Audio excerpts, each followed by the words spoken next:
All right, Judges 6 introduces Gideon, one of the most well-known judges of Israel. His story shows how God can use weak and fearful people to accomplish powerful things if they trust him, okay? So the first part of this chapter covers Israel oppressed by Midian. Israel sins again, and God allows the Midianites to oppress them for 7 years. Midian, along with the Amalekites, would raid the land, destroy crops, and steal animals. The Israelites were so desperate they hid in caves and cried out to God. Midian so impoverished the Israelites that they cried out to the Lord for help. Okay, so God sends a prophet. Before sending a deliverer, before sending a deliverer, God sends a prophet who reminds Israel. God rescued them from Egypt. He told them not to worship other gods, but they disobey. This is a reminder that the problem isn't Midian, it's Israel's spiritual unfaithfulness. Third, the angel of the Lord appears to Gideon, okay? Gideon is found threshing wheat in a winepress, hiding from the Midianites. The angel of the Lord appears and says, "The Lord is with you, mighty warrior." Gideon responds with doubt. "If God is with us, why has all this happened? Where are all his wonders?" God answers, "Go in the strength you have. Am I not sending you?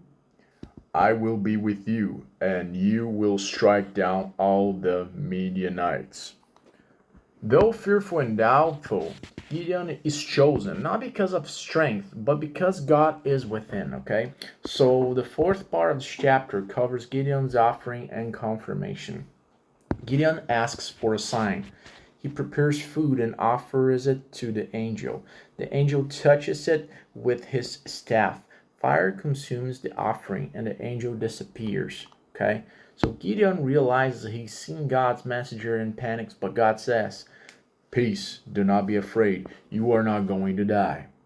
So fifth part of the chapter covers Gideon destroys his father altars to Baal. To Baal? To Baal. That night, God tells Gideon to tear down his father's altar to Baal and Asherah pole. Second, build an altar to the Lord and sacrifice a bull on it. Gideon obeys, but does it at night because he's afraid, okay? So the next morning, the town wants to kill him, but his father, Joash, defends him and says, if Baal is a god, let him defend himself. Gideon earns the nickname Jerubbaal, let Baal contend with him. That's the meaning of the name. Sixth part of the chapter covers the Spirit of the Lord comes on Gideon. The Midianites and Amalekites gather to attack again. The Spirit of the Lord comes upon Gideon. He blows a trumpet and the tribes rally behind him, okay? A major step from fear to leadership. Seventh part of the chapter covers Gideon asks for a sign twice. Still afraid, Gideon asks God for two signs using a fleece. First night, fleeced, wet, ground dry. Okay. Second night, ground yet, fleece dry. God is patient with Gideon's weaknesses and gives both signs. So, what are the key lessons from Judge 6? The first lesson is God uses the insecure and fearful. Gideon was hidden, doubting, afraid, but chosen. Second, revival starts with removing idols. Gideon had to tear down the altar to Baal before delivering Israel. Okay. Third lesson, courage grows as you obey. Each step Gideon takes builds faith, even if he's scared. Fourth lesson, God is patient with doubt. God didn't reject Gideon for needing reassurance. He walked with him. Okay? So Judge 6 shows that God doesn't call the brave. He makes the brave. Gideon starts as a coward, hiding in fear. But God slowly builds his confidence. The real strength isn't in Gideon.